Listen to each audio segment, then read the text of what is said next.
On March 16, 2025, the Trump administration deported hundreds of individuals to El Salvador. The administration alleges these individuals are members of Venezuelan gangs. The deportations have sparked significant controversy and raised questions about due process and the use of executive power. Critics argue that the Trump administration is overstepping its authority and potentially violating the rights of those deported.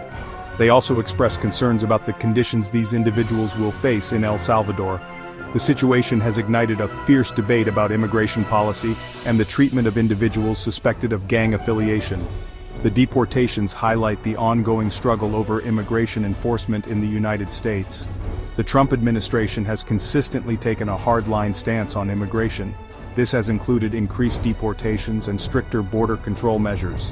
Supporters of the administration's actions argue that these measures are necessary to protect national security and maintain law and order. They maintain that the deportations are targeting dangerous criminals and will help keep American communities safe. However, opponents argue that these policies are often implemented in a discriminatory manner.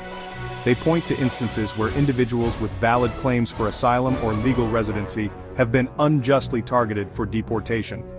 The controversy surrounding the deportations to El Salvador is likely to continue. Legal challenges are already underway, questioning the legality of the administration's actions. Additionally, human rights groups are raising concerns about the potential dangers facing those deported. The situation underscores the complex and often contentious nature of immigration policy in the United States.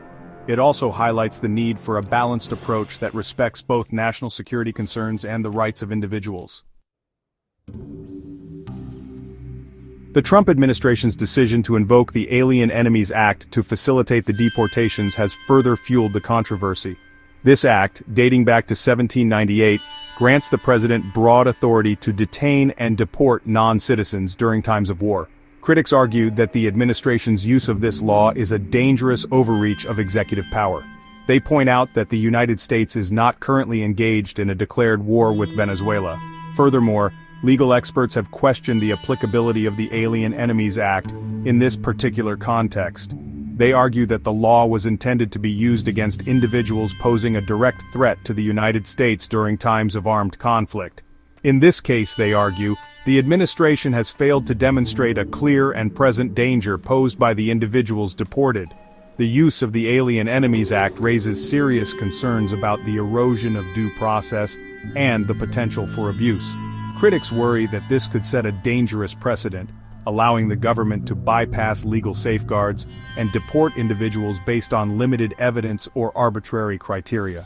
The administration's justification for invoking the Alien Enemies Act centers around its claims of a migrant invasion and the presence of dangerous criminals among those deported. They argue that the situation at the border constitutes a national security threat, justifying the use of extraordinary measures. However, opponents counter that the administration is exaggerating the threat posed by migrants and asylum seekers. They argue that the vast majority of those seeking entry to the United States are fleeing violence and persecution. The invocation of the Alien Enemies Act represents a significant escalation in the Trump administration's immigration enforcement tactics. The legal challenges and public outcry surrounding its use demonstrate the deep divisions within American society over immigration policy. The outcome of this controversy could have far-reaching implications for the balance of power between the executive branch and the judiciary, as well as the rights of non-citizens in the United States. The legality of the deportations was immediately challenged in court. U.S. District Judge James Boasberg issued a temporary restraining order on March 15, 2025. This order aimed to block the Trump administration from using the Alien Enemies Act to justify the deportations. Judge Boasberg's ruling added another layer of complexity to the already contentious situation. The timing of the deportations in relation to the judge's order has become a point of contention. Reports indicate that Judge Boasberg verbally instructed the administration to halt the deportations. This verbal order came before the written order was issued. Legal experts emphasize that verbal orders from a judge carry the same weight as written ones. The Trump administration, however, argues that the planes carrying the deportees had already left U.S. airspace before the judge's verbal order. This claim, if true, raises questions about whether the administration deliberately attempted to circumvent the court order. The timing dispute adds another layer of controversy to an already complex situation. Critics accuse the Trump administration of disregarding the rule of law and acting in defiance of the judicial branch. They argue that, even if the planes had departed before the verbal order, the administration should have made every effort to comply with the judge's instructions. The administration maintains that it acted within its legal authority, and that the deportations were already in motion when the court order was issued. This legal battle highlights the tension between the executive branch, which is responsible for enforcing immigration laws, and the judicial branch, which interprets and applies those laws. The outcome of this case could have significant implications for the future of immigration enforcement in the United States.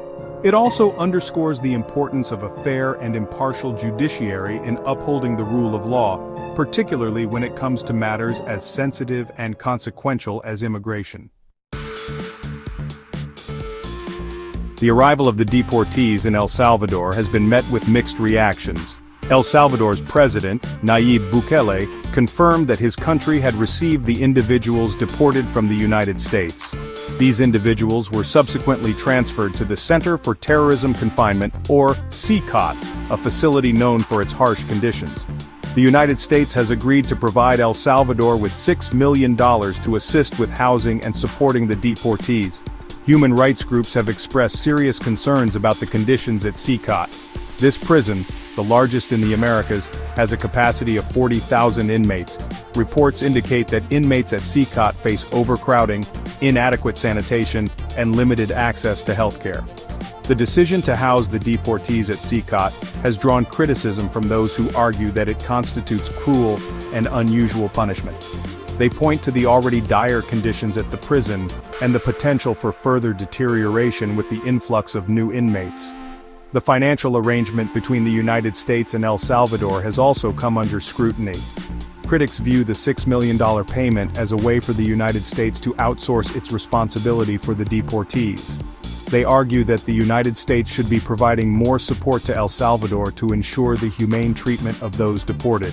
The situation raises questions about the responsibility of developed nations towards those they deport, particularly when those individuals are being sent to countries with limited resources and human rights concerns. The deportation of these individuals to El Salvador highlights the complexities of international cooperation on immigration enforcement. It also underscores the need for a humane and rights-respecting approach that considers the well-being of those deported, as well as the potential impact on receiving countries.